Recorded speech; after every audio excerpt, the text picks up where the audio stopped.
Ladies and gentlemen, and everyone else in the world listening to this podcast right now, you're back here with us at the Woody Allen Adjacent podcast with our continued series, Woody Allen Adjacent, where we're talking about all these other movies that we find a way to relate to Woody Allen, blah, blah, blah, blah, blah. I'm trying to cut these intros shorter, especially when we change gears like today. Because if you can see the title for this episode, we're switching gears pretty shamelessly. Before we continue, I would be amiss if I didn't introduce my co-host on this journey, the co-host with the most, James Daniel Walsh, sir. Welcome back. If I say anything to piss you off, don't slap me. Hey! We're into it! Hasn't even started yet, James. Hasn't even started yet. So you know what, James? As everyone can see in the title, we're going to be talking about a Will Smith vehicle, which I'll let you introduce in a moment.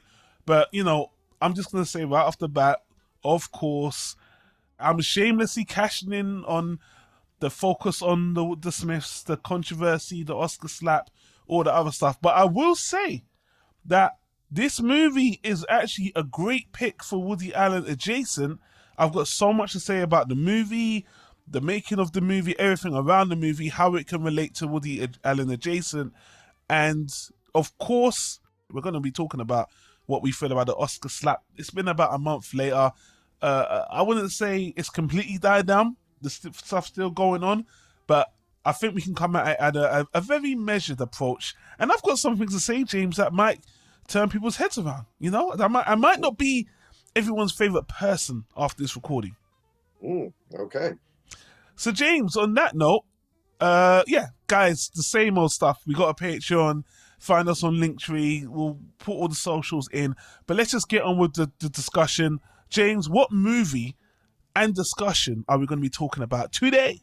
Today we will be talking about the 1993 movie 6 Degrees of Separation, starring Stockard Channing, Donald Sutherland, and Will Smith, a very young Will Smith.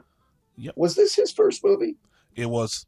This is Will Smith's first actual theatrical movie, his first step into the acting sphere. Well, he was already doing television, The Fresh Prince of Bel-Air, but this was his first actual Hollywood 190 minutes typical movie. So yes, you are right. And I'm going to throw in as another actor, Heather Graham as well, even though it's a small part. She's pretty well known. So yeah.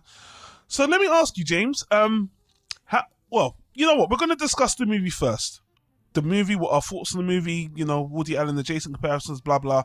And then we'll just talk about all the Oscar stuff, all the Will Smith current stuff, our thoughts on it right at the end. So if you're listening, don't want to hear it, you've heard it 100 times, you're sick of talking about that fucking slap, fine. You just hear us talk about this movie, and then at the end, we'll let you know when we're going to be talking about all the other stuff. But let me ask you first, James, prior to me saying we're going to have this discussion this time, had you seen this movie before, and when did you first see this movie, if you'd seen it before? I had seen it before. Probably not for, I'd say, 20 years or so. And I remembered the gist of it. I remembered, like, the broad strokes of it. But it's funny because I would say this is definitely the first time I've seen it really since becoming a full-blown Woody Allen fan. And you know, we always talk at some point, you know, what would Woody have done with this? This seems pretty much like what Woody would have done. Yeah, like this feels very much like a Woody Allen directed kind of a movie. I don't think there's a whole lot he would have done differently. Maybe more jazz, always more jazz, but other than that, I think it pretty much would have been. I could see maybe Woody might have ended up playing the Donald Sutherland character. Yeah. 100%. Did you have fond memories of this movie before you rewatched it? Fond enough memories for a movie that I haven't thought about in 20 years. That's becoming one of your taglines. You're saying that on every discussion. That's been 20 years since I've seen this movie. Sounded like an old man. yeah. Well, these are old movies. They are old movies. But I mean, I remembered it as just being weird. I remember when I saw it, whenever it was that I did see it, and it was just sort of like, oh, it's the Fresh Prince. Okay, this is weird. Well, let me get your thoughts. What do you think of the movie? And what have you got to say about the movie and the acting and everything? I'm going to let you have the first stab. Well, I mean, and I've said this about certain movies we've talked about on here before. It feels very much like what it is, which is a movie based on a stage play. Mm-hmm. With the which always bothers me a little bit when they just decide to essentially film the script of the play. Yeah. Because the dialogue is very stagey.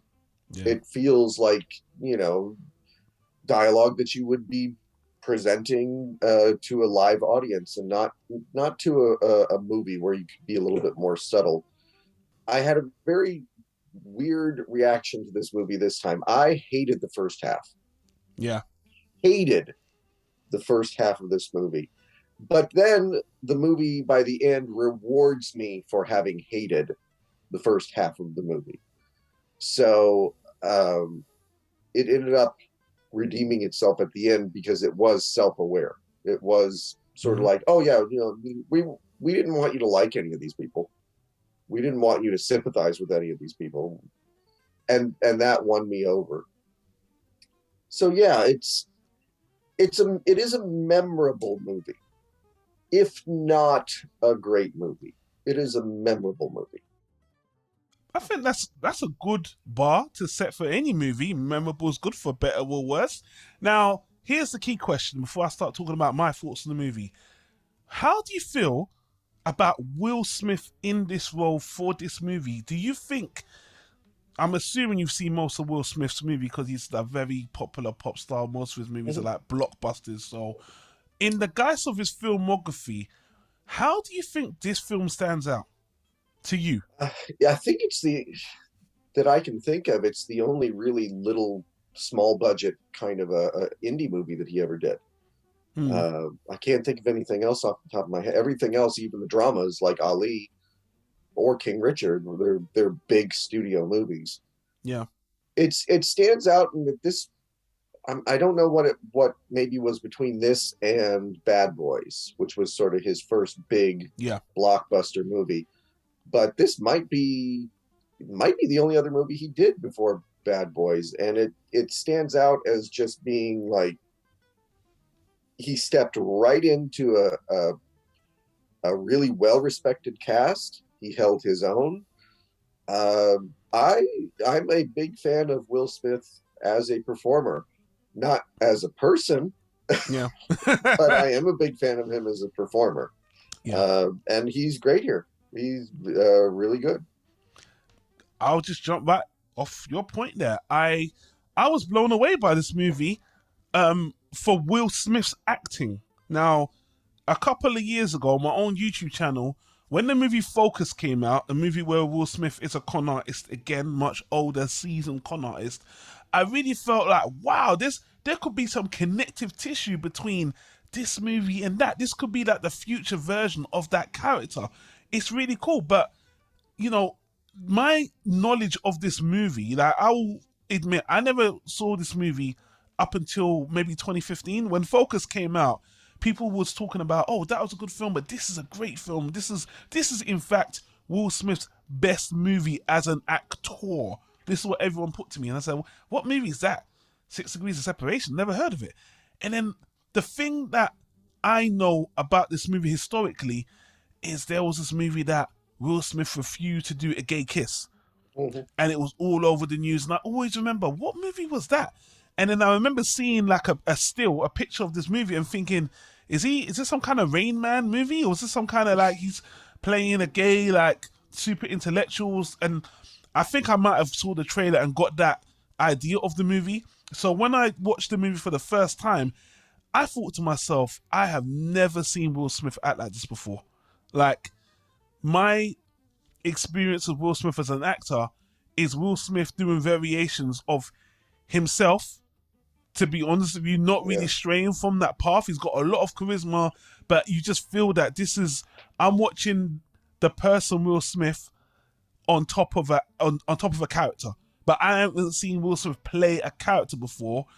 The first time I actually, before watching this movie, the first time I saw Will Smith encompass like trying to act for a character was Ali. I really felt like he was trying to encompass Muhammad Ali a lot, and I thought he bulked up, he got the physicality down. I didn't love that film. This one, I couldn't believe I was seeing a young Fresh Prince of Bel-Air completely engulf himself in the lingo, his mannerisms. And you know what, James? I'm going to start this off with a funny fact. So, we're in the midst of this saga of the Oscar slap, and everyone's criticizing Will Smith. Now, last year, Will Smith released his memoir called Will. I never read it, but I heard there's a lot of things that he kind of divulges and people don't know about him. Now, one thing that I thought, and I always criticized him for, was after I watched this movie for the first time, I thought, Will Smith, you're better than this. You're better than the blockbuster. Like, you can act. You're an actor. Like, wow, you got real skills. But you just went the easy way, and you did Independence Day and Men in Black, and, you just cashed in, which, again, I can't hate him for. But I just was like, wow, this guy could really act. Not knowing, last year, he actually divulged, I'm going to play the clip, that after this movie, which he attempted to do method acting, he never wanted to get into method acting again. So I'm going to play the clip about it, and I want to get your thoughts on this, James. I actually wonder if you think Will Smith's going to be a bit overblown here. But let me play this clip. He was interviewed by Angela. Is it Angela Vi? I think so. YouTube channel. I'll put the link in the description as well. But have a listen to Will Smith talking about his experience making this movie and his takeaway. So this is one of the things, and I've never talked about this, right? See, I've never talked about this, and it may take too long. We may have to do another conversation, but I'll try to talk about it briefly. So method acting, right? So I did method acting on 6 Degrees of Separation. And essentially method acting is when you submerge yourself for extended periods of time, confining yourself only to the thoughts of the character. So at a stretch, when I was doing 6 Degrees of Separation, I took 9 days without breaking character. So you eat what the character eats, you teach yourself to like the kinds of people the character likes, the kind of clothes the character likes, and you train your mind through blocking out Will and only living as the character, right? And it's what Jim Carrey talks about a lot. When you do that, you realize that Will Smith is a character just like the character is a character, right? Wow. It's made up ideas that you say are you, right? Yeah. What you realize is that what you think is you, that's so permanent, your political beliefs, who you love, how you react when people disrespect you, you think all of those things are you. When you break that perception and you go so far into another character, and then it's time to come out and you can't find your old beliefs, they're gone. You realize that your ego, your personality is a construct, just like the character is a construct, right? And that's what happened with Jim Carrey when he realized Jim Carrey's a fucking character too. And I had a little bit of that experience. I was like, oh shit, Will Smith is a character that if you can totally put on another psychology, ooh, right? And then when you come out, you can't find your old psychology. Mm-hmm. It's like on 6 Degrees of Separation, I fell in love with Stockard Channing. I was cracking up. I was like, what in the hell is wrong with me? Yeah. I transformed my mind so much, I couldn't shake the character's beliefs. Wow. Right? A part of it became me. Mm-hmm. And that's what I realized, you know, when you see actors go on movie sets and fall in love and they have this whirlwind experience, you can't look in somebody's eyes over and over and over doing scenes saying, I love you, I love you, I love you, I don't want to be with anyone else, you complete me. You know, you're programming your mind and you get stuck into those beliefs. And as soon as the thoughts are locked, the emotions follow. Thoughts, emotions, actions, right? So that's the pattern, right? So I don't do method acting anymore, because you absolutely can totally, completely, and thoroughly lose everything that you think is you. You know, first of all, and I just want to say for the record, when we talk about this movie and I play more clips, I was envisioning James rolling his eyes. Even when Will Smith was talking, I could imagine James was, oh, shut the hell up. I don't want to hear this transformative nonsense. All I'm thinking while he's talking is, this is why people hate actors. Yeah. And hey, I got actor friends. I've had actor friends telling me this shit. Yeah. And you know, I can understand it. I can understand it, but because I don't, you know, live that life, I'm not an actor, it sounds kind of toffee nose. It sounds kind of like, really, dude, really? But, you know, so going back to what I was saying before, I was, you know, when I watched this movie originally, I was upset with Will Smith. Like, you could have done better with your career. You could have picked more tour movies. You could have been, and then he just decided, no, I don't want to do this anymore. I was getting lost in the character. Fair enough. Hey, fair enough, do you? And, you know, after this, he became a mega star, blah, blah, blah. Did a lot of good movies, did a lot of shit movies as other actors. So, more recently... I will give him credit, and he brings up Jim Carrey there. Man on the Moon is a great movie. I tried to watch that documentary that came on Netflix a few years ago about Jim Carrey becoming Andy Kaufman for Man on the Moon. I got about 10 minutes into it before I was like, if I ever want to enjoy another Jim Carrey movie again, I need to stop watching this now, because he's just pissing me off. Insufferable, yeah. So I will give Will Smith credit in that way, where he's like, this is a little bit too intense for me. But yeah, it's still a little... There's plenty of well-adjusted actors who they give these great performances and the director says cut, and then they're like, okay, and they're them again. Exactly. So if you look at the comments in that video, a lot of actors, like, there's been this whole debate, and I don't want to get too off topic with this, because this is the whole method acting debate. Like, isn't that what actors should be doing? Shouldn't they be portraying the character? When you said it's too much for me, it's like, doesn't that mean you're just weak? And I've heard a lot of actors speak like that and talk about it. It's an interesting topic. They speak about Marilyn Monroe being a method actress as well. And she was going for a deeper level, and there's documentaries about what she was wanted to do as an actor. I'm like, really? I mean, again, this is a whole other separate topic, but let me just fast forward and say, upon watching this movie for the second time, again, I was already disappointed with Will Smith as an actor. Like, man, you could have done better. Second time, I thought, this is a good movie. And, you know, it shows Will Smith's potential, you know, at not sticking to his lane like he's been doing all these years. And, you know, I think it's a great feather in his cap. But until I watched that clip that I just played, I didn't realize that he consciously just decided, I don't really want to do this anymore. But again, some actors will say that's what acting is. So it's kind of like, I'm a little bit conflicted, but, you know, I'll talk about the movie on its own separately from my thoughts of Will Smith as an actor. It's a fun movie. This is a fun movie. When I was watching the movie, there's a lot. I've got two clips, just two, because I know James will have his head will explode on these clips, because this is when Will Smith is just spouting all that intellectual con artist stuff to fit into the culture, which, you know, it's crazy to see Will Smith do this. And playing the clip, I know James will be like, oh my God, I'm tearing my head out. But I mean, I think this movie is a great feather in Will Smith's cap, but he never brings up this movie. I was looking for another interview where he just talks about his experiences in general about the movie, it's like he doesn't really want to talk about this movie. I don't think he's got anything to be ashamed about. I think this is a decent film, especially for the early 90s.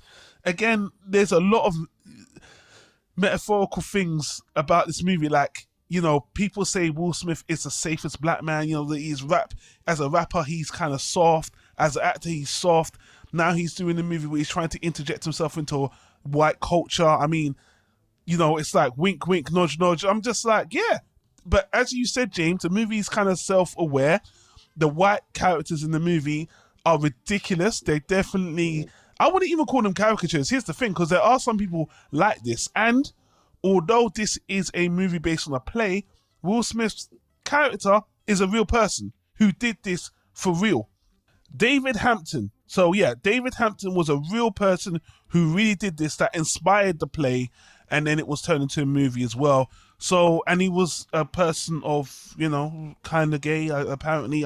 We can't say for sure, but he did die of, pass away of AIDS, complications caused by AIDS in 2003. So he was living that life. So it's very interesting. They picked a real person, turned to a play. But yeah, I think it's a good movie. I think it's a decent movie. And I'll talk more about it, but I've spoken so much, James. Do you want to pick up from where I'm putting the mic down right now? Well, there's stuff here that, I mean, again, 20 years ago, I don't think I would have picked up on. The term white savior wasn't so much a thing 20 years ago. No. This could be called White Saviors, the movie. And, you know, again, it's, because I knew the twist this time. The first time I saw the movie, I didn't know what the twist was. This time, going into it, thinking, okay, Will Smith is a con artist. He's conning his way into these people's homes. I felt no sympathy for them because they were so easily duped, but they were also so eager to just interject themselves into this. I just got this feeling that they were just like, ooh, a black person, ooh. An intelligent black person, yeah. My God. Sidney Poitier is your father? Oh, you know. Yeah. And you almost, I don't think anybody ever says this, but I can almost hear one of these white characters saying, oh, Sidney Poitier, he's so well-spoken. You know, something condescending like that. And it's funny because I'm watching it now and I'm just thinking, if they made the movie today, this would be a little bit weird because of the racial politics that are inherent in the story, but you could put Will Smith in the Donald Sutherland part now, because Will Smith has become such a pretentious fucking idiot in real life. And the just like, I you know, we'll get into it. It's the, you know, obviously him slapping Chris Rock was what inspired you to message me and say, what do you think about doing 6 Degrees of Separation this month? But 20 years ago, and I was talking to my girlfriend about this after I watched the movie. I was much, much poorer. You know, I was living in poverty, but I didn't hate the rich people because they were rich. It didn't really occur to me. It just was sort of like, oh, look at these people who are living this life that I don't really know a whole lot about. This time it was just like, oh my God, these fucking rich idiots. These people are, they like, it was just getting under my skin. Everything about this world was getting under my skin. The way that they talked about art. And it, you know, it made me realize too, when you hear these people talking about art, they don't really understand it. You know, Donald Sutherland is talking about art because he plays like an art dealer in the movie. He's talking about it in a monetary kind of a way. He knows enough about it to sell the art that he's trying to sell, but he doesn't really appreciate the art. His kids don't appreciate how rich they are and how easy they have it. You know, the kids in the movie that are all in college at this point are just constantly screaming at their parents. I loved it. I hate you so much. I'm gonna go. I'm gonna marry this guy and go climb a mountain in Afghanistan because it's the only way I can hurt you. Oh, please. I want us to focus. James, don't skim over those examples, because I'm going to talk about those scenes. I love those scenes. I love them so much. But keep going, because I'll jump in. I'm just now like I can imagine it being Jaden and Willow screaming at their parents, "You don't understand how deep and complex I am, and you know how hard I've had it being your kid growing up in mansions." And like the people who, you know, my girlfriend does not like really Will Smith much, and she said that the reason is she feels he's phony. Oh, a lot of people say that. That he used to be genuine. Yeah. And he has over time become this phony. And that's really, I mean, they keep bringing up Tom Cruise. Catcher in the Rye. I was going to say Catcher in the Rye.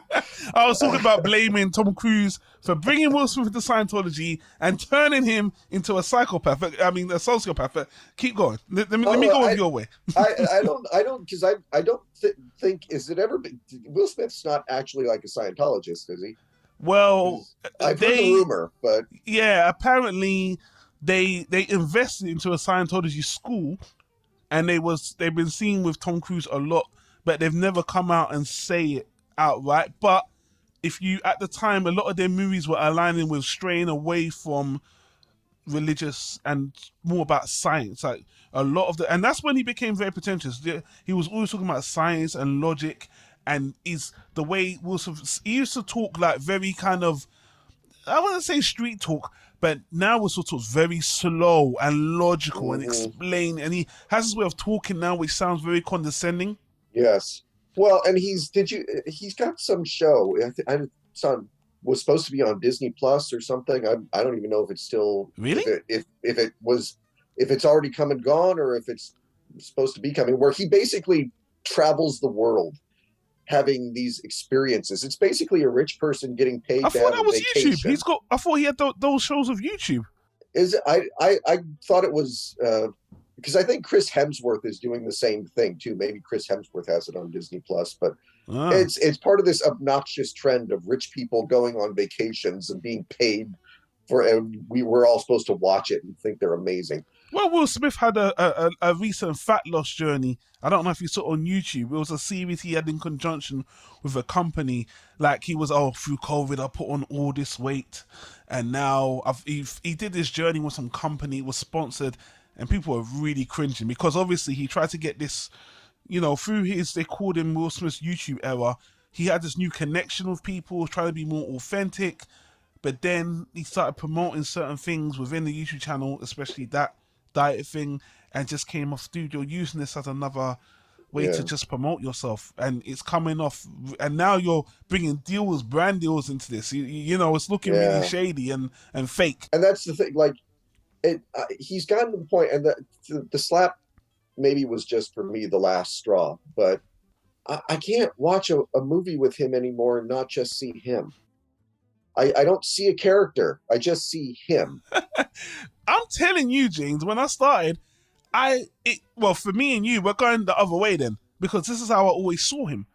Well, actually, I can't say I'm going the other way because he's done nothing to convince me he's going back to being a method actor. So no, you're right. I always saw him as Will Smith, just, I don't want to say playing a character. Yeah, playing, not acting, like playing a character. Will Smith putting on a mask, you know, and not encompassing. And again, I know we're going in and out between a character assassination and the movie, but let me bring up something about the movie that you kind of touched on. I want to elaborate on a little bit. So the way this movie, the story is told, it kind of jumps. Well, again, guys, let me say this for the record. I like the movie. Watch the movie because we're about to get into heavy spoilers now. So if you haven't watched 6 Degrees Separation, please watch it. Get back. Spoiler time. Okay, so the movie jumps kind of forward and backwards in time with Will Smith having these monologues with someone, and only halfway through the movie do you realize that how he became who he is. Like, the reveal that he's not Sidney Poitier's son, that actually he's been taught by one of these rich families' children who wants to get revenge on all of them. and Will Smith is just a grifter. He's just a con man who's taking advantage of the situation. I don't really think, again, Will Smith has anything against that community, but when he sees an in, he just, you know, takes it. And this is a real person that did this shit as well, because he just took advantage. Now, the character I want to focus on that put this together, who made Will Smith's character, you know, gave him the idea to be kind of, you know, Sidney Poitier's son. What did you think of his reasonings? Because again, that's kind of the crutch of the whole reason this movie exists. I mean, you're talking about the Anthony Michael Hall character? Correct. Yeah, that's Anthony Michael Hall. Correct. It was to me a little cringy in that you got to like because I mean we talked about it before. They present all of the kids as being these obnoxious, spoiled ingrates who are just constantly screaming at their parents, and it's the movie doesn't. It's never actually said, but I almost get the feeling like they're implying that him being gay is revenge against his parents. Oh well, yeah. if the, you know, this will really show him. Which that's not how that works. Like, yeah, of course. Outside of that, it didn't make a whole lot of sense. It would have made more sense to me because he almost seems like he's okay with being conned. He knows he's being conned. Yeah. It's even revealed that Will Smith basically robbed him. Yeah. The day he left, and all he's doing is just hoping he gets to see him again. Yeah. So it was a little bit cringy to me, like that.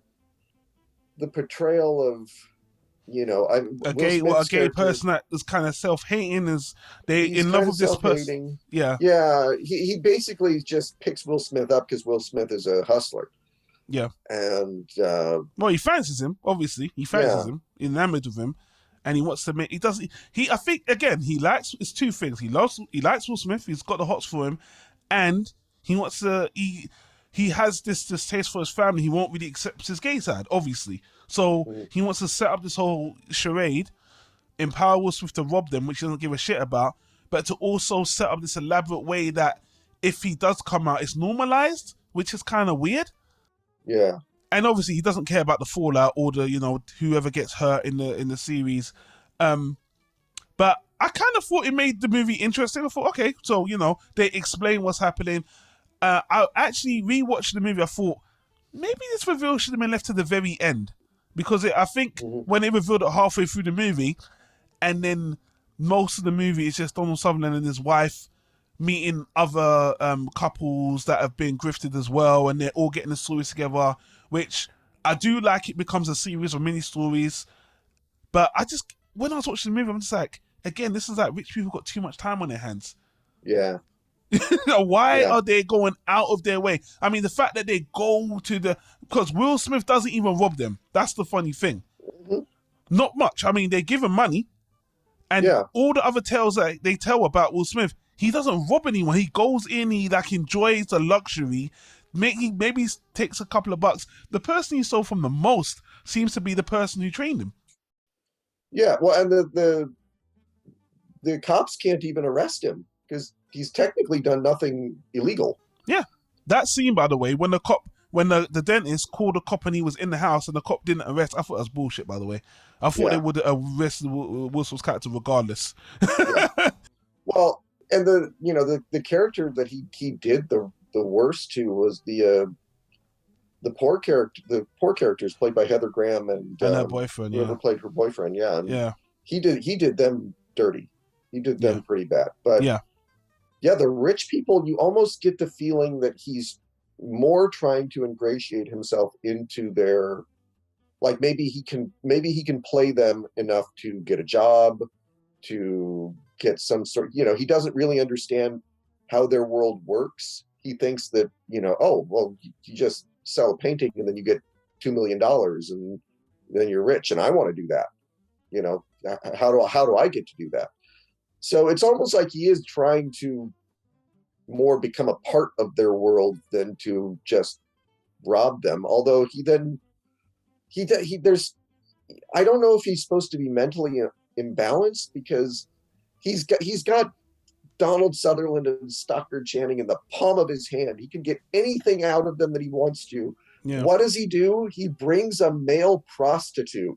Yeah. into their apartment, and it's like, what?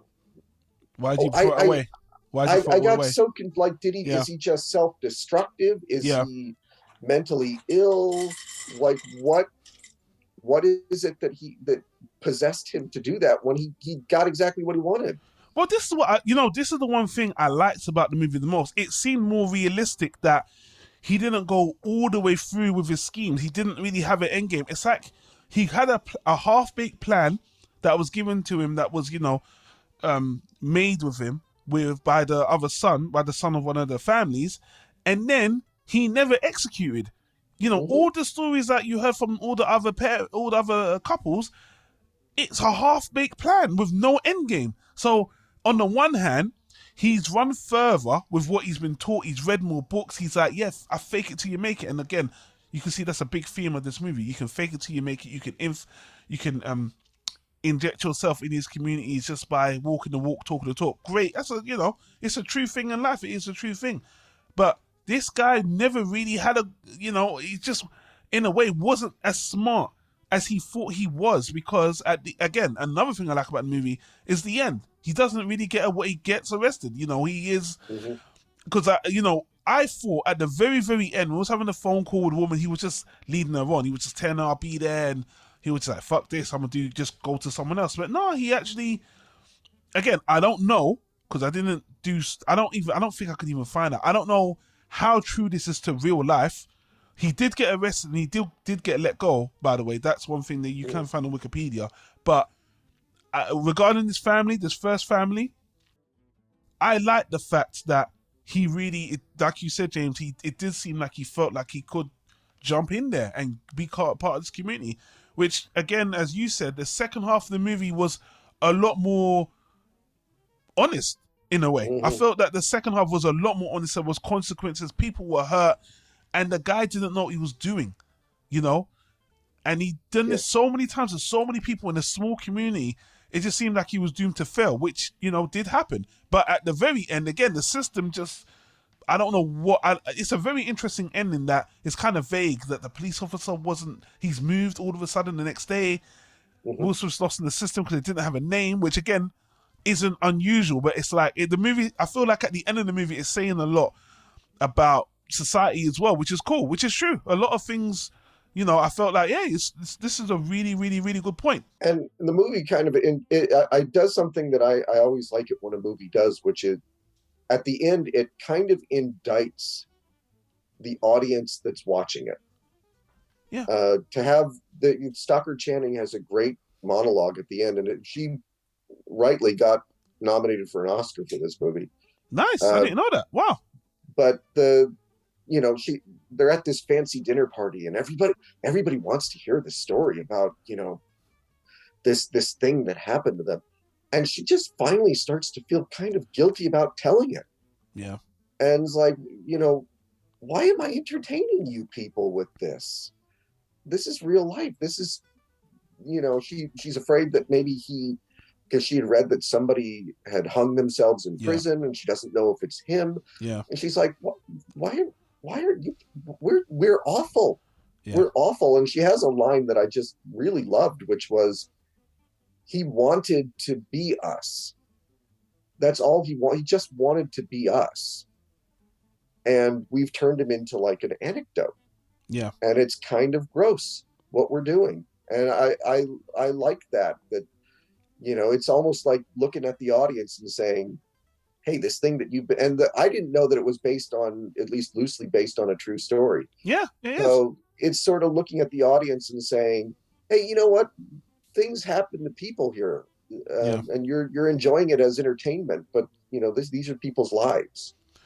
When I look at the ebb and flow of like the emotion of this movie, it is such a Woody Allen movie. Like, with a lot of Woody Allen's like comedy dramas, they always have like a serious end. I don't know why. This kind of reminded me of Small Time Crooks. These people that get thrust into royalty and they are just not part of that life. You know what I mean? And then the grifter come. I can't remember if Hugh Grant was a grifter or not. I can't even remember that right now. But the way the movie ends is more of a serious note. It's saying something. about money, about life, about people. And going back to what you said in the very beginning, I agree with you. I think most of what Woody Allen would have brought to this movie is polish. A lot of the cosmetic stuff would have been great.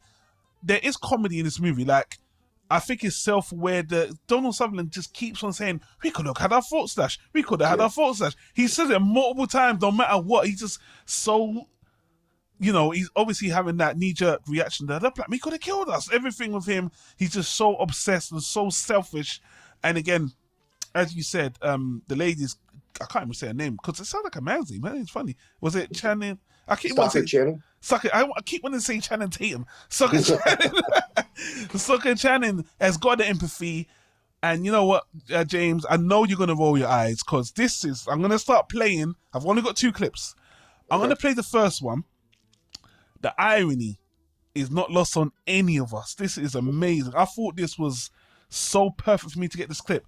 This is when Will Smith starts seducing them with his intellect, and obviously they just see Will Smith as an exotic, rare breed of animal, and he starts wooing them. And this is the first time where he's talking about his father being associated with a film that ironically came to life in real life. We'll talk about it after the clip, but James, you know what's coming. This is perfect. How is Harvard? Well, fine. It's just there. Everyone's in a constant state of luxurious despair and constant discovery and paralysis. We asked him where home was. Out west, you said. Oh, although I've lived all over. My folks are divorced. He's remarried. Actually, he's doing a movie. He's in the movies. He's directing this one, but he does act. Really? What's he directing? Cats. Someone is directing a film of cats. Don't be snooty. Well, you've seen it? T.S. Eliot? Yes, years ago. It was a benefit for some school or disease. What? Surely they can't make the movie of cats. No, of course they can. Well, they're going to try. My father will be here, auditioning. Cats? He's going to use people. What a courageous stand. They thought of lots of ways to go. Animation. Animation would be nice. But he found a better way. As a matter of fact, he turned it down at first. He went to tell the producers as a courtesy all the reasons why you couldn't make a movie of cats. And in going through all the reasons why you couldn't make a movie of cats, he suddenly saw how you could make a movie of cats. Eureka in the bathtub. How wonderful. May we ask who? And it was then we pulled up ever so slightly, pulled up closer. And he told us. He named the greatest black star in movies. Sidney. No names, no names. We're trying to keep this abstract, plus libel laws. Sidney Poitier. There, I don't care. You have to have truth. He started out as a lawyer and is terrified of libel. I'm not. Sidney Poitier, the future Jackie Robinson of films, was born the 24th of February, 1927 in Miami during a visit his parents made to Florida. Legally? To sell tomatoes they had grown on their farm in the Bahamas. He grew up on Cat Island, so poor they didn't even own dirt, he has said. Neglected by his family, my father would sit on the shore, and as he's told me many times, conjure up the kind of worlds that were on the other side and what I'd do in them. He arrived in New York City from the Bahamas in the winter of 1943 at the age of 15 and a half and lived in the pay toilet of the bus station across from the old Madison Square Garden at 50th and 8th Avenue. He moved to the roof of the Brill Building, commonly known as Tin Pan Alley, washed dishes at the Turf Restaurant for $4.11 a night. He taught himself to read by reading the newspaper. In the black newspaper, the theater page was opposite the want ad page. Among his 42 films are No Way Out, 1950, Cry the Beloved Country, 1952, Black Boy Jungle, 1955, The Defiant Ones, 1958, Raisin in the Sun, 1961, Lilies of the Field, 1963, In the Heat of the Night, 1967, To Sir with Love, 1967, Shoot to Kill, 1988, and of course, Guess who's coming to dinner? he won the Oscar for Lilies of the Field and was twice named top male box office star in the country. My father made no films from 1977 to 1987, but worked as director and author. Dad said to me once, I still don't fully understand how all this came about and the sequence it came about.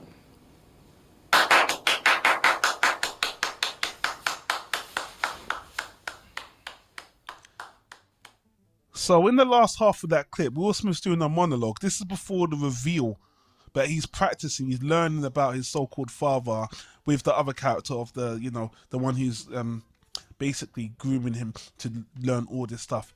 And yeah, obviously the first part where they were talking about cats is absolutely fucking hilarious because of what actually happened in real life with that Cats movie. with Ian McKellen, who is both in 6 Degrees of Separation and in Cats. Oh my God, James, you've already done it. You've already cheated. I was going to ask you. He was even in the scene where they're making fun of making a movie of Cats. So Ian McKellen has no excuse for being in the movie version of Cats. I mean, the meta-ness is actually crazy. You talk about being in the metaverse like that. It's the definition of a metaverse right there. Metaverse con. Oh man, so I'm agreeing with you again.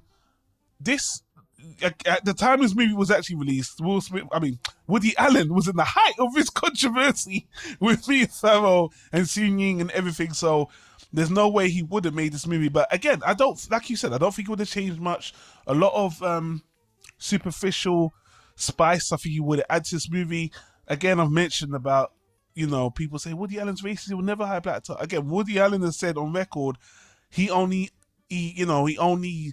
excuse, which I said before is kind of weak source, is I think of a character and that's who I hire. I don't really, and again, you know, Woody Allen's brought up in the white communities, doesn't know black people. And of course he's had black people sporadically through his movies in the back. But I mean, I think Chiwetel Ejiofor was his first lead black character in Melinda.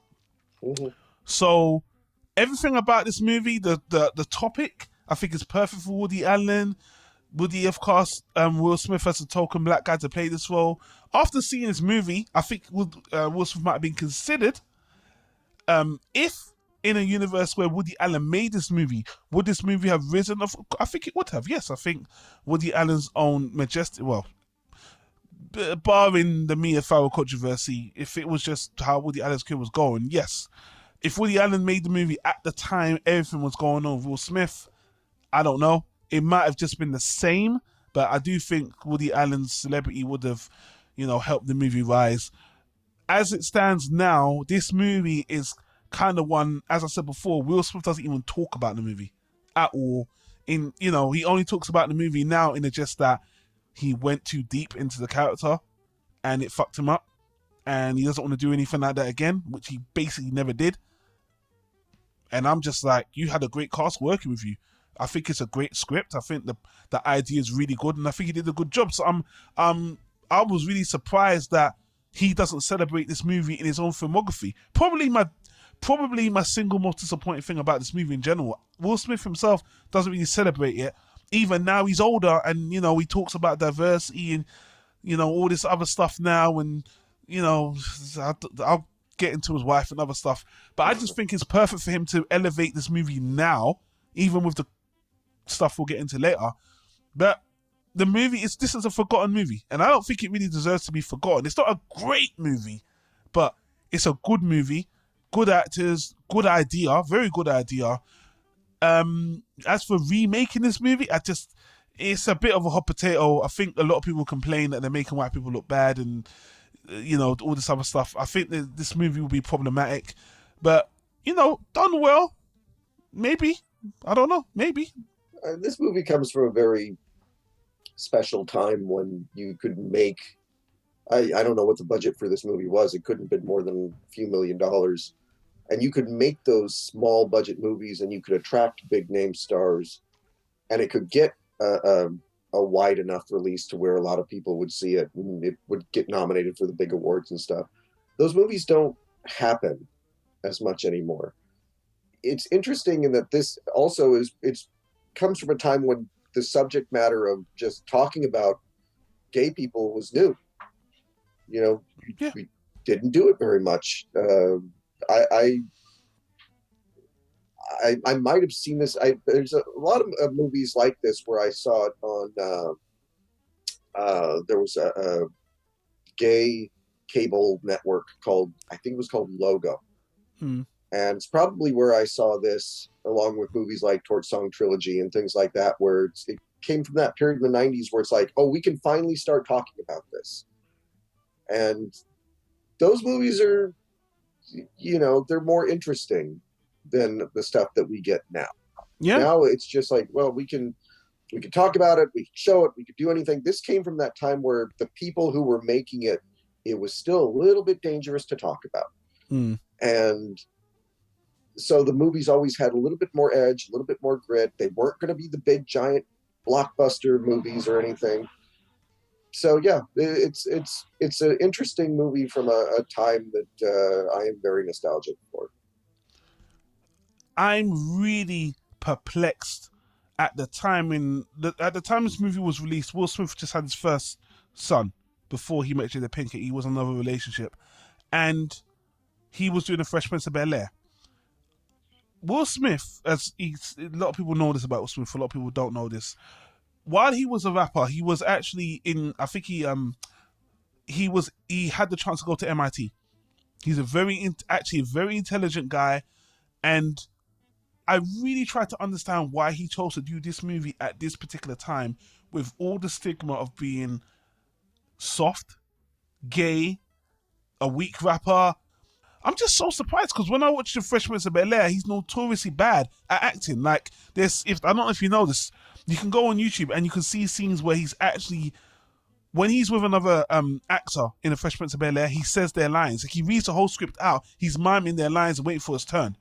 You can see it in actual episodes. That's how unexperienced he was as an actor. So for him to jump in the early days of Fresh Prince to this, you know what I mean, playing the token black guy who's gay, and the way the community saw him, I'm just like very ballsy. I'm actually more proud of him for this movie than any other movie he's done.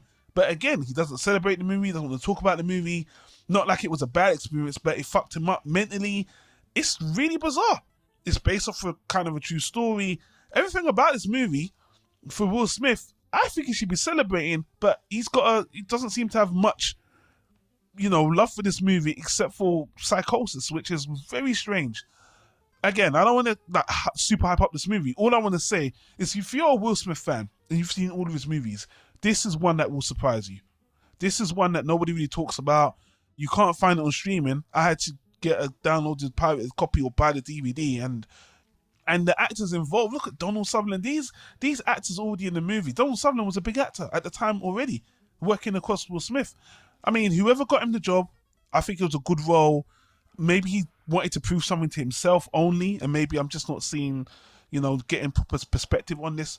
But for Will Smith's career, I think this is a shining diamond in his own collection. As a movie on its own, it's just a good movie. A good 90s movie, very good idea. But any Will Smith fan should check this one out, and I think you'll be impressed. And another thing I'll say before we actually talk about more recent things is, again, if you watch the movie Focus, where Will Smith is a con man, again, honestly, you could have a fun game and pretend that the character in this movie turned out to be that character in Focus, even though the character in this movie, 6 Degrees, is a real person who passed away in 2003. But, it's fun to think that this is the continuation of that. It really does match up well. And that's what I thought after I watched Focus. But, yeah, man, I don't know what else to say. I'll pass the baton to you, James, except for two other things.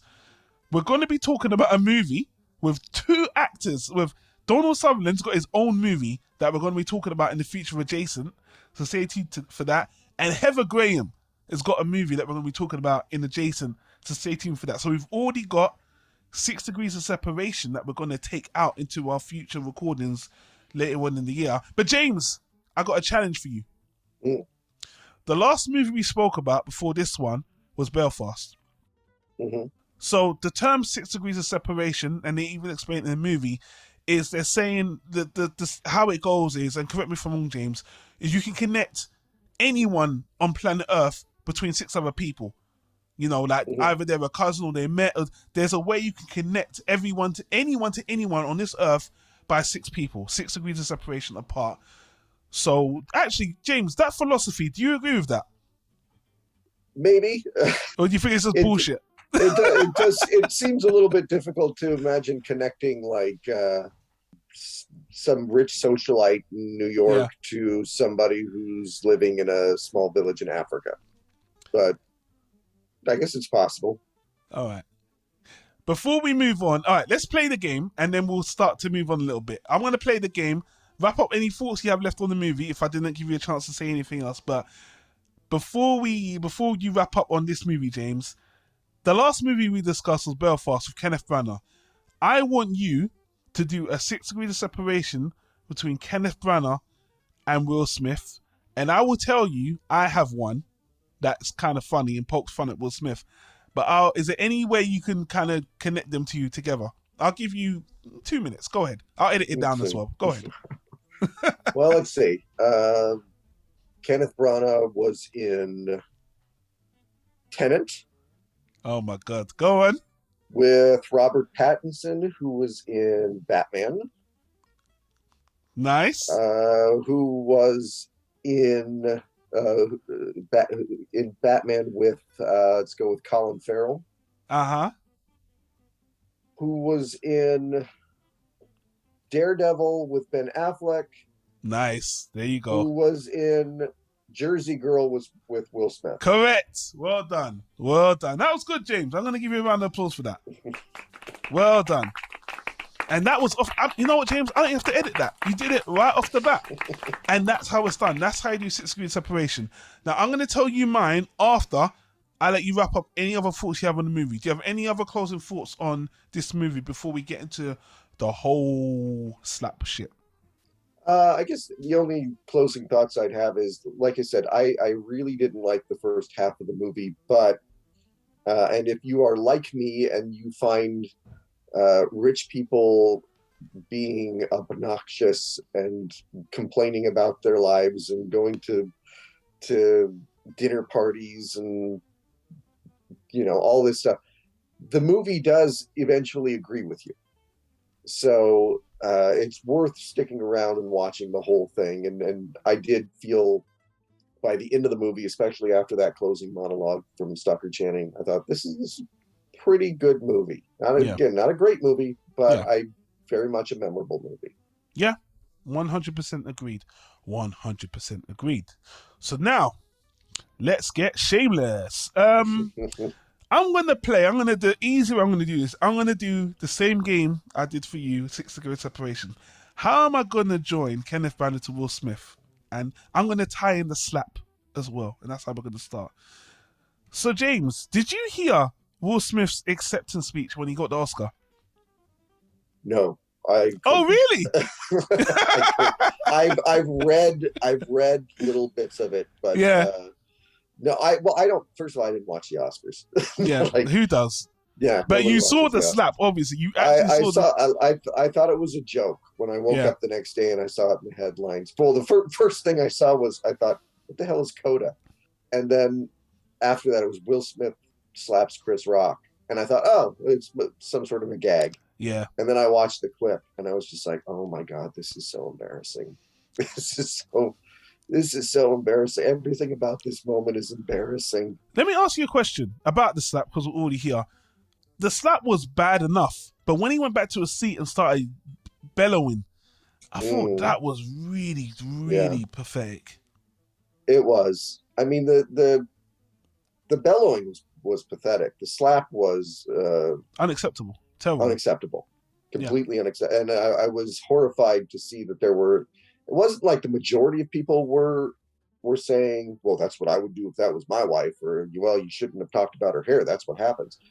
It wasn't the majority of people, but it was enough to where it disappointed me. I was like, no, this should be universally everybody going, this was unacceptable behavior. No, 100%. And I it took me a few days because I thought, I don't know that I can watch Will Smith anymore. And I don't usually think that whenever a celebrity gets caught doing something, like I don't think I would go out and watch a new Kevin Spacey movie, but I'll watch The Usual Suspects. Yeah. And I won't, or I'll watch Seven, and I won't really think about it. And I thought, why is it that I could watch Kevin Spacey still and not really, what he did was much worse, but I'd have a hard time watching Will Smith. And what I finally realized is I didn't see Kevin Spacey do what he did. Yeah. I didn't witness it with my own eyes. Will Smith got up in front of the entire planet and made an ass of himself. And that's all I see now when I look at it.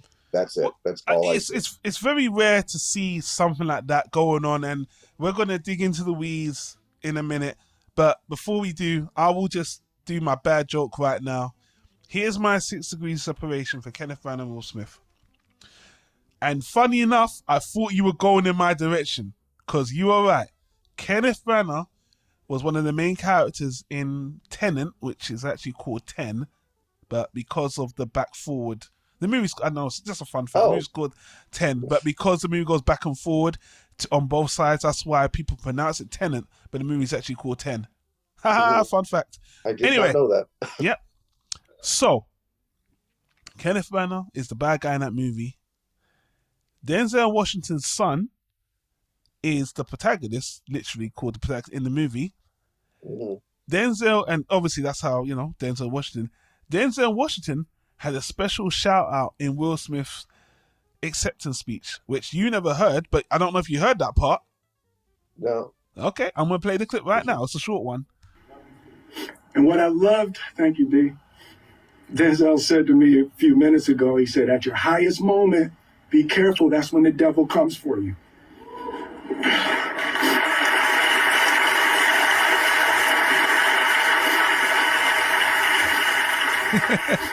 So I'm joining it with the slap. Kenneth Branagh, Denzel Washington's son, Denzel Washington, Will Smith, because Denzel gave, if you saw the Oscar bit, do you see Denzel sitting there looking at Will like he's a godfather, like, yeah, boy, listen to your godfather, Denzel.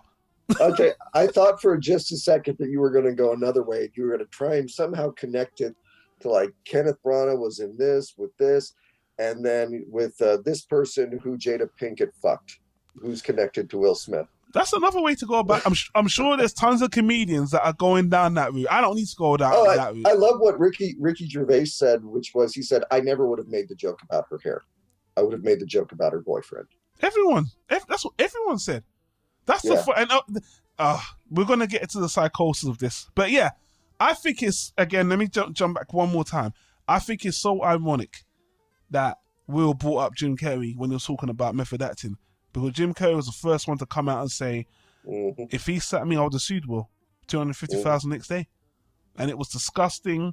Hollywood's disgusting on mass. Jim Carrey had one of the best comments about this whole thing. Yeah, I slammed Jim Carrey a little while ago, but everything Jim Carrey said, I agree with as far as that goes. That to me, that was, and I think it was the moment for me, and I think for a lot of people where we just, like, it made me not want to watch movies.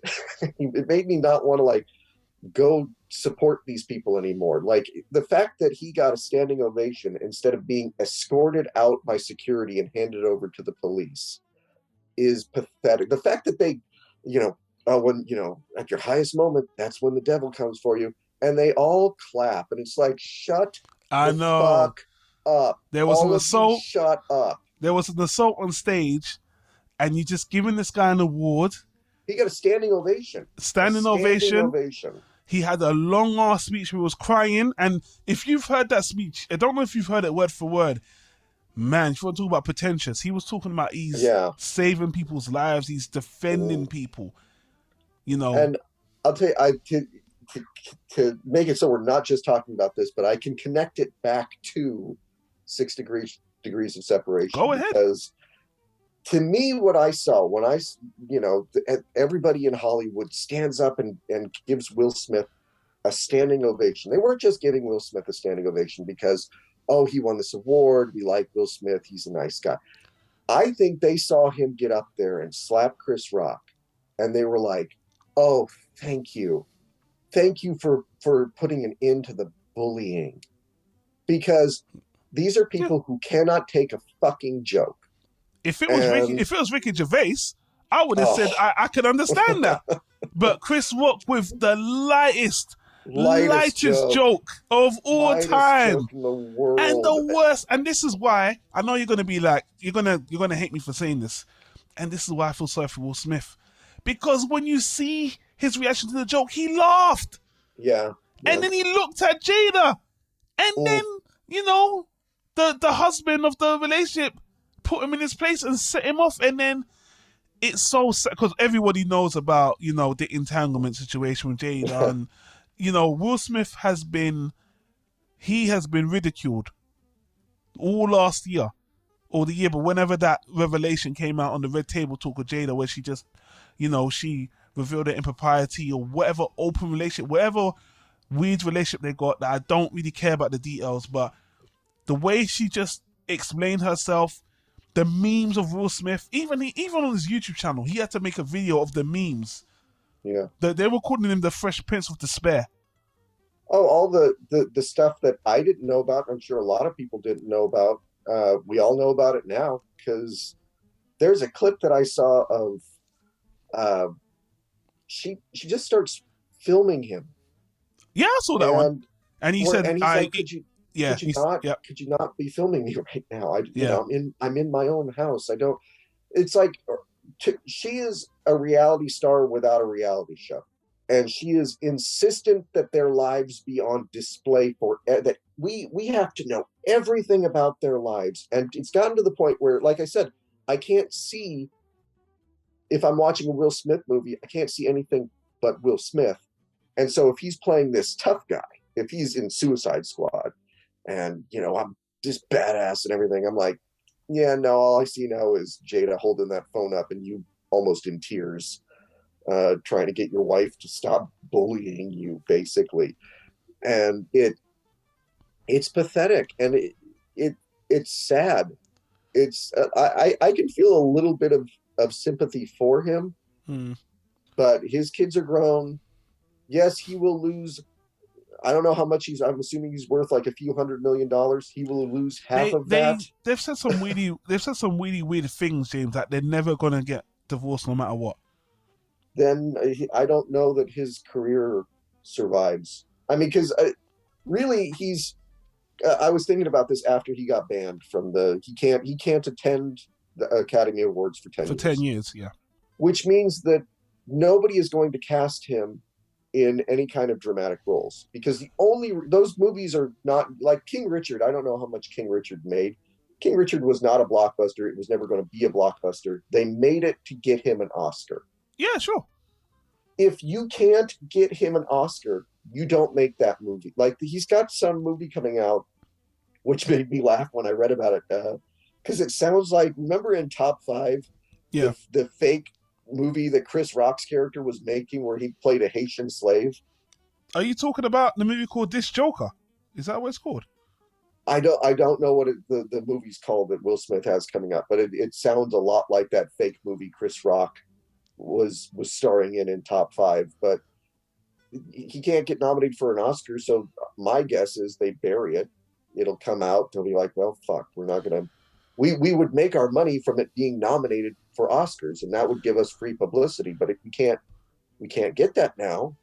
So, you know, he's got movies being dropped left and right. He's getting too old to be an action star. His career doesn't. I don't see his career. He's never going to be the king of Hollywood again. To me, this slap is the best thing that happened to Will Smith. Okay. He has been making. He's been trying to keep this goody two shoes image for so long, and the movies that have associated the movies, his star power has been fading for a while. He just released his memoir. That's like a sign of you saying that I'm at a point in my career where I'm done. You know, this slap has thrust him in the common conversation. And I'm not talking about liking him, that positivity. I'm not talking about you have to like him. I'm saying that now we've seen a new side to Will Smith, a negative side, a darker side. You know what I mean? Which he's been literally hiding his whole career, trying to put this persona of being a goody two-shoes guy. Now most people see him as a broken man. This is the perfect time for him to start doing different roles. I'm sorry. And listen, I'm not even condoning it. I'm just saying he has an opportunity.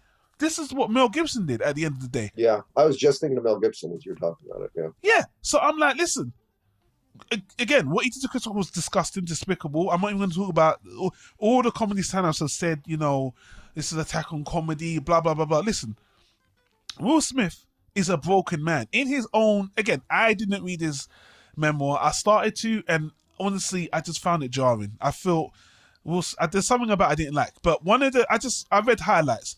One of the things Will said before any of this Oscar shit happened is that he's always been seen himself as a coward. His father, there was a scene, it's on YouTube, it's on his own YouTube channel. There's a moment in his life where his dad, I think, punched his mum in the head and like knocked her out in a way where she was still awake, and he didn't do anything. It's so sad how he just played into his own. It's like a self-fulfilling prophecy. He said he felt his whole life that he couldn't protect women, that he was soft. You know, when he met Jada Pinkett, she was good friends with Tupac, you know, one of the gangsterest, roughest guys ever, and Tupac wanted to beat him up. And everyone called Will Smith soft. He's a soft guy. He's not a real guy, you know. Even when he's doing all of his actions, but that's just the movies. I could beat up Will Smith. Even when he bulked up in Ali or Hancock or whatever, he's just a soft. He's a nice guy. He will never be bad. So now I'm looking at the situation like he's got an opportunity here. But, you know, he said obviously all that stuff about his mom and women. Then Chris Rock makes the teeny tiniest light feather joke about your girl that you laugh at. Then you look at your wife and then you see her reaction, and then your psychosis clicks, and next minute you've lost all faculty of common sense. You're going on the Oscar stage, no matter who, you know, cares about the Oscar, whatever. There's a majesty to it. There's a propriety, an order to it that you just completely throw out the window, embarrass yourself, hit a co-worker. And believe me, James, I know all the backstory about Oscar So White. You know, a couple of years ago, Chris Rock was insulting Jada as well. So, of course, there could be bent-up anger towards that. And maybe, James, I'll even say maybe Chris Rock deserves a slap from him. But not in public. Not in public. Well, and not for that joke. Well, the worst thing I can say about that joke is, who even remembers G.I. Jane? Like, that all that joke did for me was prove that Chris Rock is getting old. Exactly. That was the funniest thing of all. That's what I'm like. That joke was not even a good joke. It's borderline a bad joke. Borderline, but it's appropriate to Jada. I mean, and it also just, I see women all the time who shave their heads. It's not even like it's an unusual thing. Back 25 years ago, however long ago it was when G.I. Jane came out, it was like, oh my God, Demi Moore is the biggest actress in the world, and she shaved her head, and that was a big deal. Now it's not a big deal. Like Charlize Theron and Mad Max Fury Road. And exactly. Like lots of actresses shave their heads now, sometimes just for fashion, not even. I remember Natalie Portman shaved her head in V for Vendetta as well. Natalie I think that Portman, was forced on her, but sure, beautiful. It was a dad joke.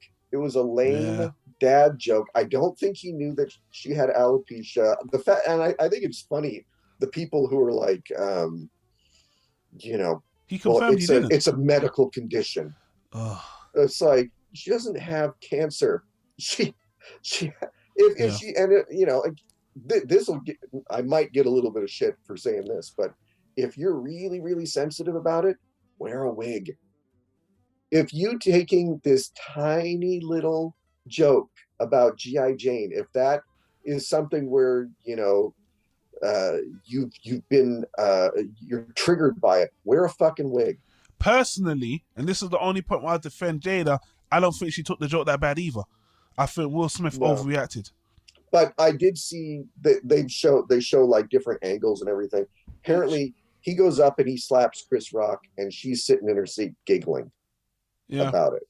So it's this. She has become like the symbol for toxic women femininity.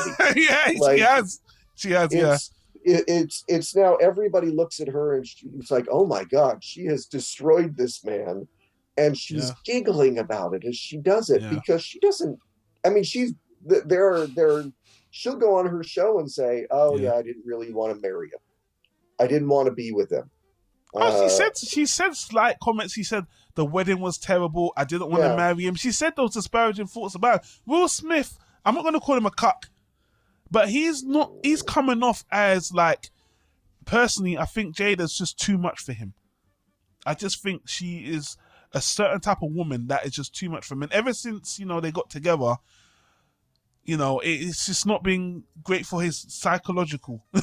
No, and it's not been good for his career, at least in the last, I would say around the time he made After Earth, where it's like, I could just see Jada saying, you have to get Jaden a movie.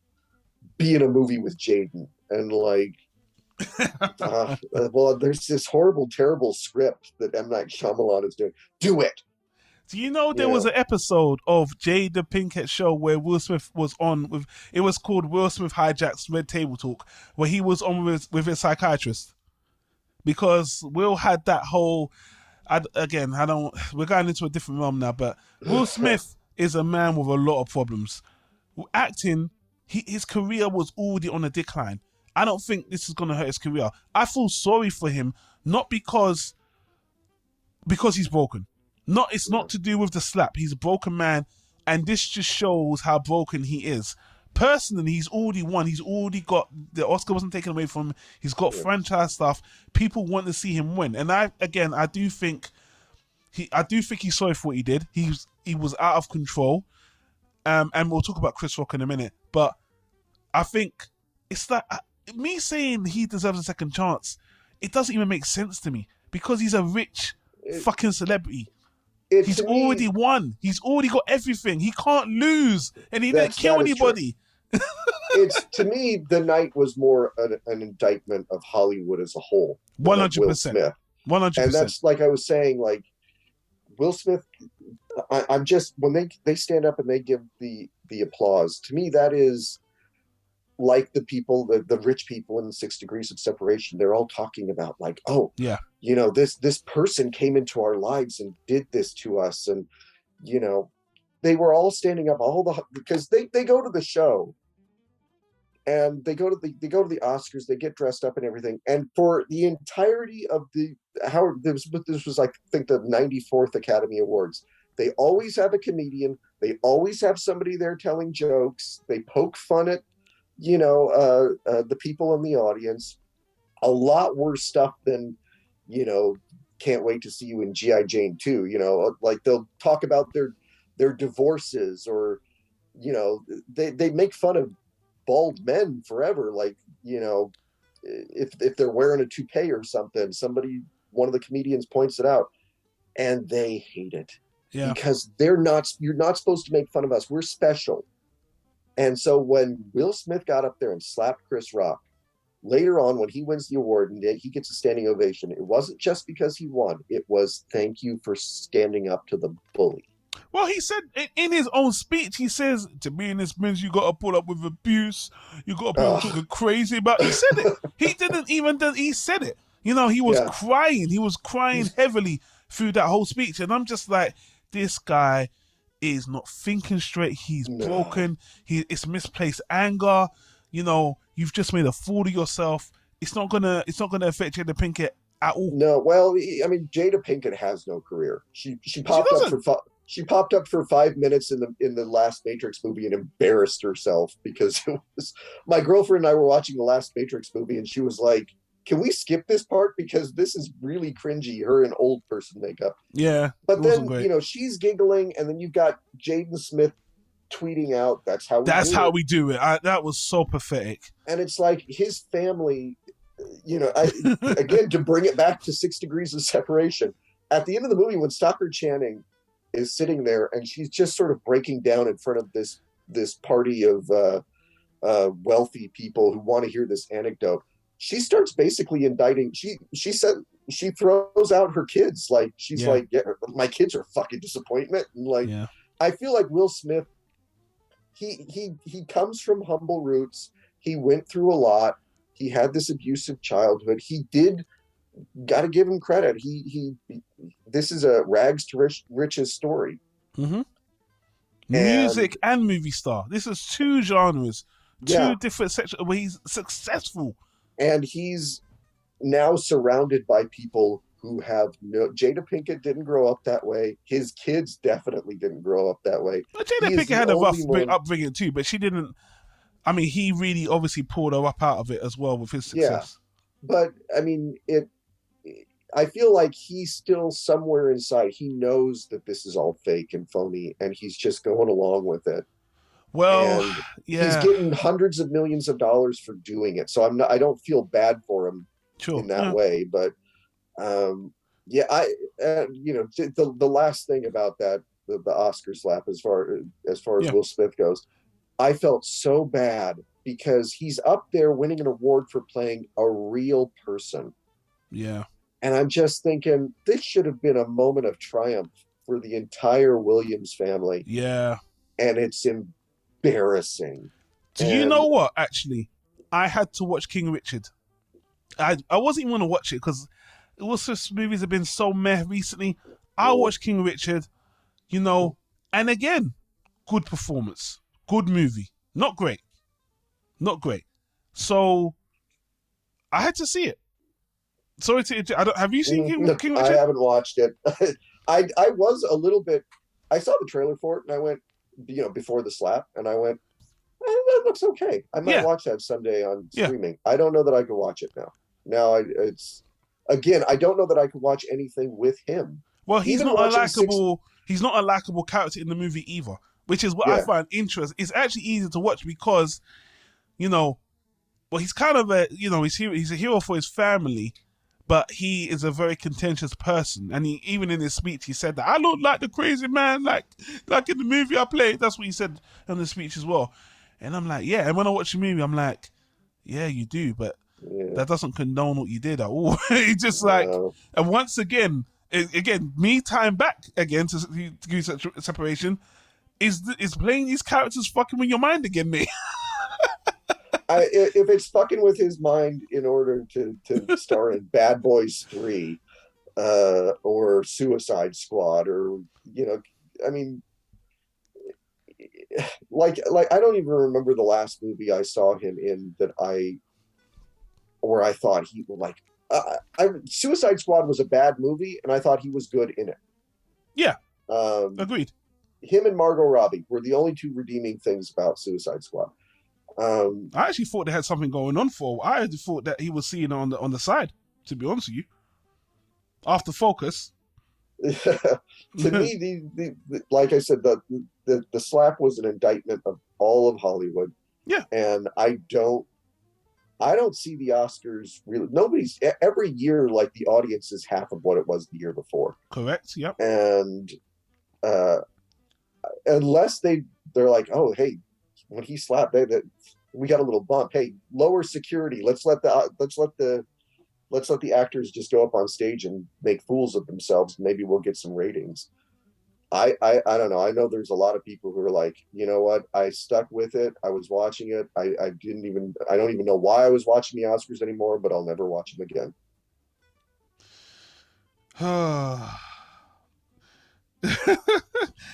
Like I said to you, James, he was already on a decline. Before this happened, did you watch Gemini Man? I did, yes. Not good. I watched it and I was like, because I'd heard it was horrible. Yeah.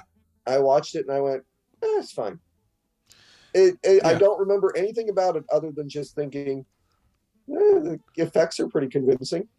That was the conceit of the film. My twin, we're using the highest level of digital technology, de-aging, even more expensive than Marvel, Ang Lee.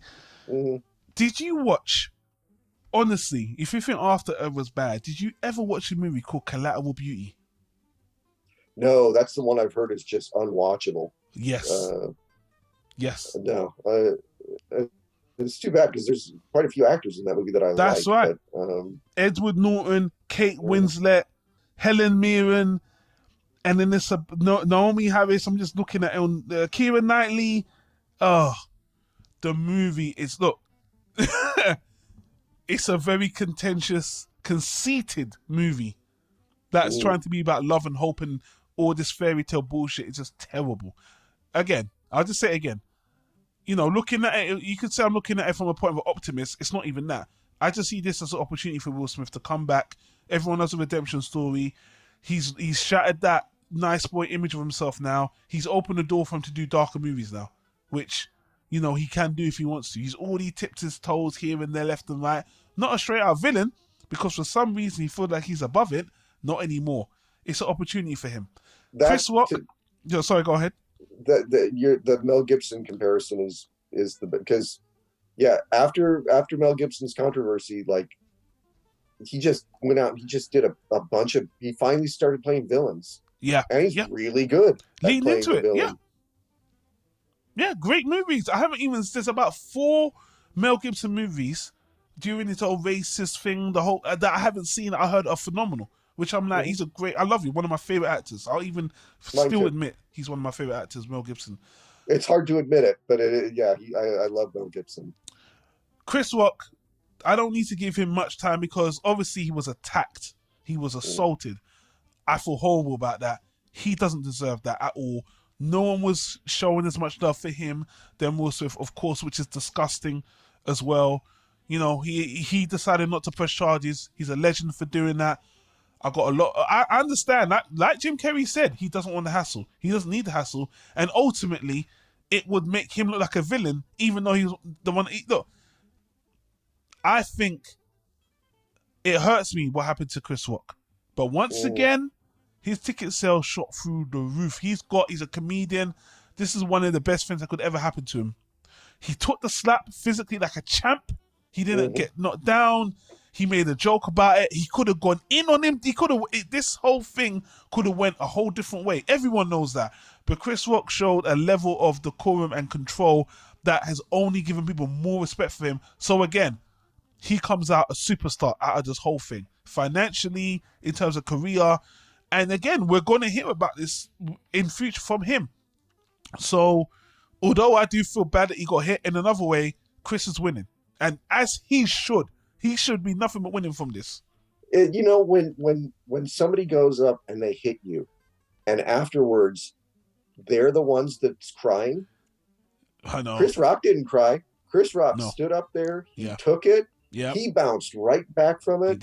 He did. I will admit that part of me would have loved to have seen, like, I don't think Chris Rock could physically take him. I know. Yeah. But if Chris Rock had maybe been secretly studying martial arts all these years and he suddenly like knocked Will Smith the fuck out, I kind of would have loved that. But timeless. Oh. At the same time, he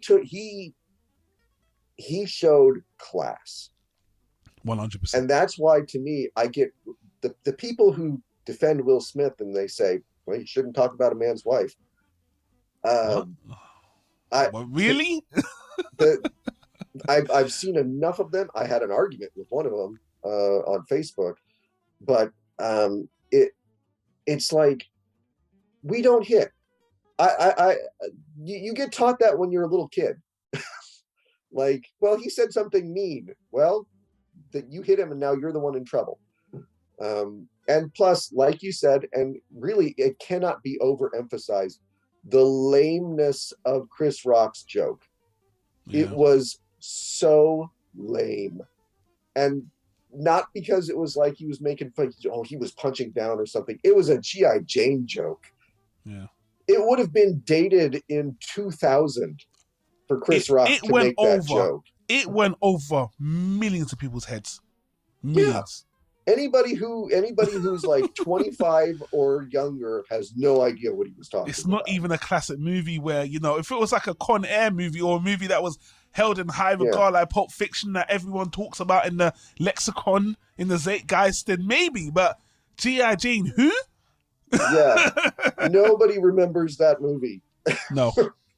It's a good movie from what I remember. It is a good movie from what I remember. I don't even know if I've ever seen it. I might have seen it. I don't even remember. But the only thing I remember about it is she shaved her head because it was a big deal in 1997 or whenever that movie came out that, you know, oh my God, she shaved her head. Now nobody cares.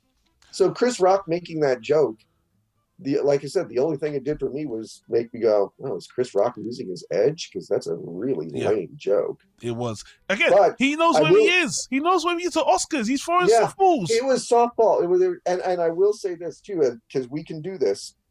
We have on this show, we have reviewed a Chris Rock movie, top 5, and we have now reviewed a Will Smith movie. Chris Rock's movie is better. Top 5 is a better movie.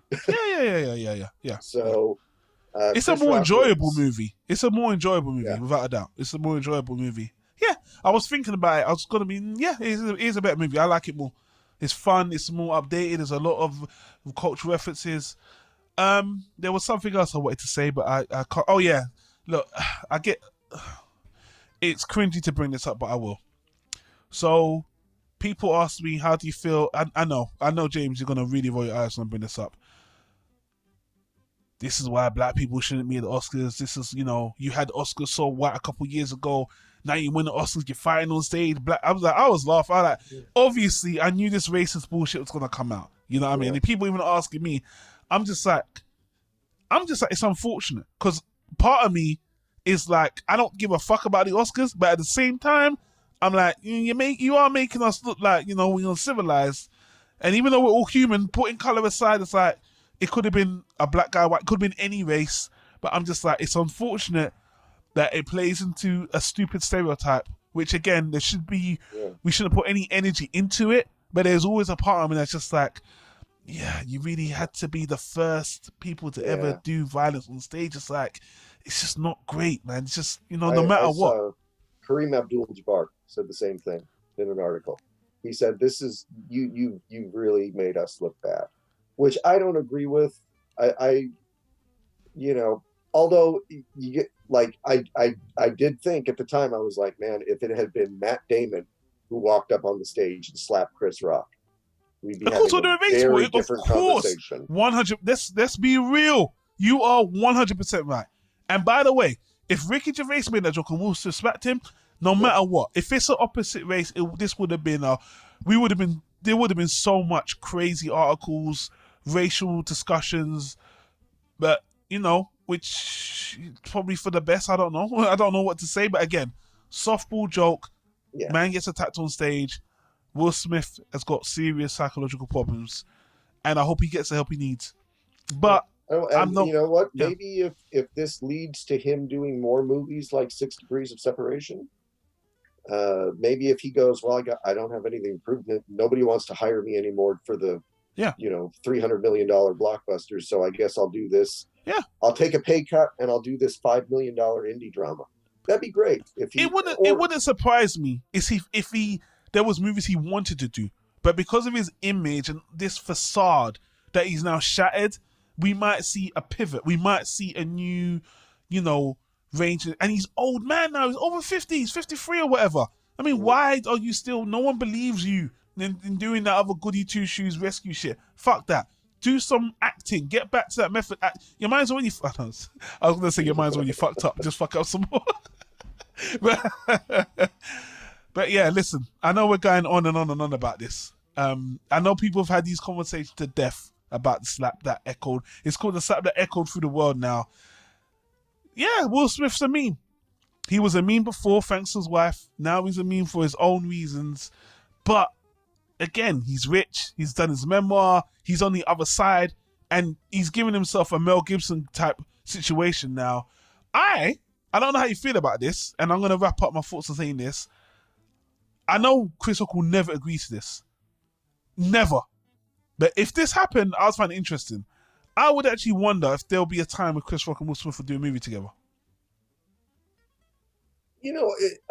Maybe Chris Rock again. He did. A lot of people were like, "Oh, he should have pressed charges." Chris Rock, he looked at it and he was like, because they're both from poor backgrounds. Yeah. Chris Rock's like, "No, I don't press charges. Are you fucking kidding me?" But at the same time, it was an open hand slap. It was a fairly humiliating thing. It was, and he walked back with a swagger, like he accomplished, like he was a gunslinger, which I didn't appreciate either. Well, and he walks back with a swagger and then sits down and starts crying and cursing. My wife's name out of your fucking mouth. Yeah, I mean it. Everything about it was the swagger, the slap, the crying out, the screaming, the weeping. It was watching a man have a complete mental breakdown. Oh yeah, over the course of like 10 seconds. Yeah, And like you said, he starts off laughing at the joke. 10 seconds later, he's sitting in his seat after having humiliated himself. So it's to me, if anything good comes out of it, it's that I've heard a lot of people saying this anymore, and people have been leaning this way for a lot, but Hollywood has been demystified. And to me, this is the final step in that. This is the final step in the demystification of Hollywood. Nobody should be looking up to these people. Nobody should. We can stop giving them awards. We can stop throwing them a party like 5 times a year to give them awards and stuff. It's the same 10 people getting nominated all the time. It's people they see through it now. And ironically, again, to bring it back to 6 Degrees of Separation, that's what that movie is trying to do. It's trying to demystify the elite. It's trying to kind of look through them and show people, like, you could be one of these people if you just study for a few months and have a little insider knowledge. You can, there's nothing special about these people. And so if that helps, if Will Smith slapping Chris Rock and embarrassing himself helps to kind of finally get people to stop admiring these people, it'll have been a good thing after all. Yeah, I'm gonna let you have that last word because I think I'm talked out on this. We'll see how things pan out over the years, and I don't know if we'll ever have a conversation about these 2 actors in our adjacent playlist, for something else they do, but I'm sure we'll touch base on it in some form or fashion.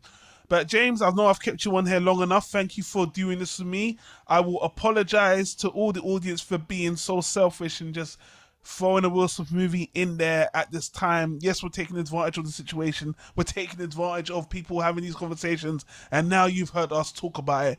So you know what? If you have any thoughts on anything we said, why don't you leave it down in the comments down below. If you're watching on YouTube, there's a section where you can leave a comment.